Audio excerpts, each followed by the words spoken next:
शरणागत प्रारंभ होता है वचन से, हे नाथ मैं आपकी शरण में, हे प्रियाजू मैं आपकी शरण में। वाणी से शरणागति उतरती है। जब वो हृदय में शरणागति आने लगती है तो चेष्टाएं भी इष्ट के अधीन होने लगती है, इष्ट की प्रसन्नता के लिए। उससे कभी भी इष्ट के विरुद्ध आचरण नहीं होंगे। प्रतिकूलस्य वर्जनम शरणागत का लक्षण है। श्री कृष्ण अनुकूलेन प्रतिकूलस्य वर्जनम। पहले वाणी हमारी शरण में हुई, हे प्रियालाल मैं आपकी शरण में। हृदय विषय में युक्त है लेकिन वाणी से, वचन से शरणागति। फिर उसकी शरणागति उतरी धीरे से, सत्संग के प्रभाव से, शास्त्रों के स्वाध्याय से। अब उसकी चेष्टाएं जो प्रभु के अनुकूल प्रारंभ हुई तो अब शरीर से शरणागति होने लगी। शरीर और वाणी के शरणागत होते ही उसके मन में शरणागति का उदय हो जाता है। पर ये तीनों शरणागति तभी पूर्ण मानी जाती जब स्वयं से शरणागति हो। समझ रहे ना? स्वयं की शरणागति के लिए ही अद्भुत महिमा का वर्णन करते हुए गोस्वामी जी कह रहे हैं, बिगड़ी जना मने किया वहीं सुधरे आज हो ही राम को। पहले तू हो जा प्रभु का। तो हम प्रभु के थे, प्रभु के हैं, प्रभु के रहेंगे। केवल हमें यार ये भूल हो गई है, शरणागति नई नहीं आनी। आप सोचना, पूरी गीता सुनने के बाद अर्जुन जी ने एक ही बात स्वीकार की कि नष्टो मोहा स्मृतिर लब्ध्वा, भूल मिट गई।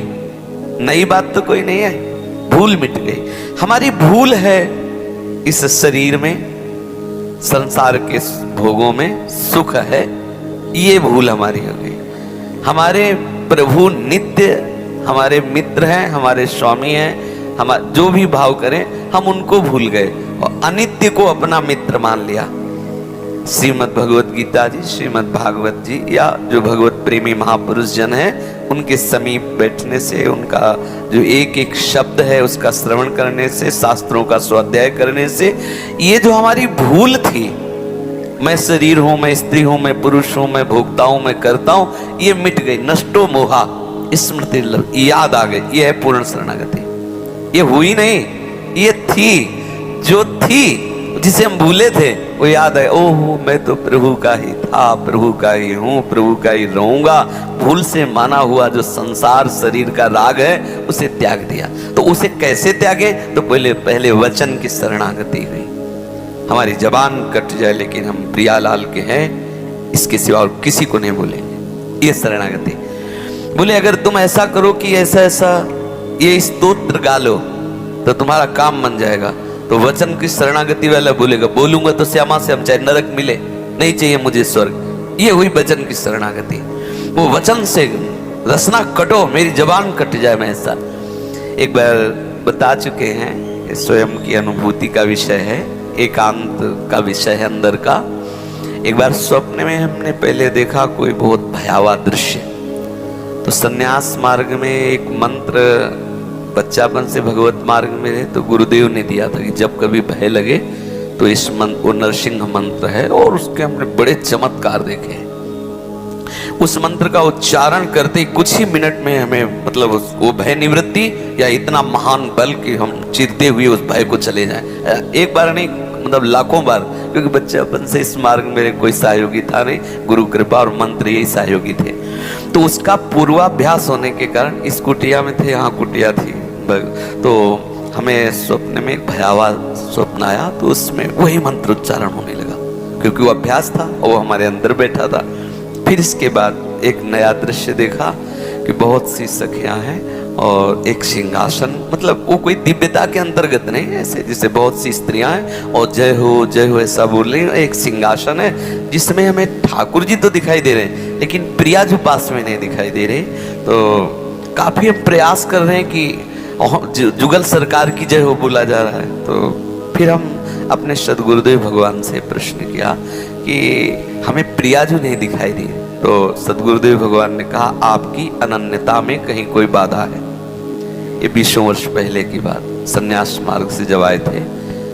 तो कहा अनन्यता में कोई बाधा है, ऐसा तो कोई हमारा प्रत्यक्ष में ना तो सेवा में मिलावट है ना तो स्वाध्याय में, वही ग्रंथ है वही मार्ग है। बोले हम मान ही नहीं सकते।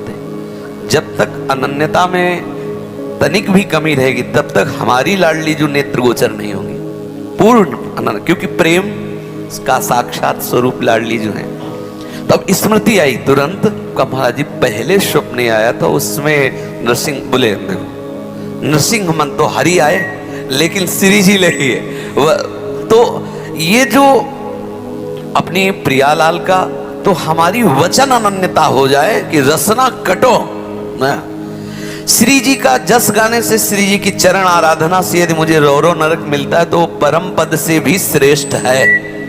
देखो गोस्वामी जी की अनन्यता, कह रहे बने तो रघुबर ते बने, बिगड़े तो भरपूर, तुलसी औरन ते बने ता बने पे धोरी। पहले हमारी वचन अनन्यता आ जाए, अगर हम और वाणी से कुछ बोले तो मेरी जबान कट जाए।